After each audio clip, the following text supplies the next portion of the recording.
இயேசு கிறிஸ்துவும் நானும். இந்த வேத வசனம் உபாகம் 15:11 மனதார கொடுக்க ஆயத்தமா? உன் தேசத்திலே சிறுமைப்பட்டவனும் எளியவனுமாகிய உன் சகோதரனுக்கு உன் கையை தாராளமாக திறக்க வேண்டும் என்று நான் உனக்கு கட்டளையிடுகிறேன். அன்பான சகோதர சகோதரிகளே, நாம் சிறுமைப்பட்டவனுக்காகவும் எளிமை உள்ளனும் ஆகிய சகோதரனுக்கு தாராளமாக கொடுக்க வேண்டும், அவர்களை ஆதரிக்க வேண்டும், அவர்களை காப்பாற்ற வேண்டும் என்று ஆண்டவர் இஸ்ரேல் மக்களுக்கு கட்டளை கொடுக்கின்றார். ஆம், உன்னை போல பிறனை நேசி, உன்னிடத்திலே ஆகான் இருக்கும்போது இல்லை என்று சொல்லாதே என்று சொல்லப்பட்டிருக்கிறது.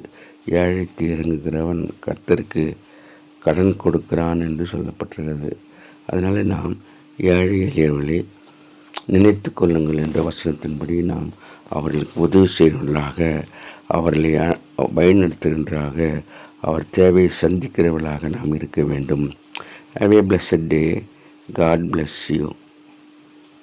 Give your heart to God, your hand to man. Live in God's word, live on our knees. Thanks for watching. Like, share, subscribe.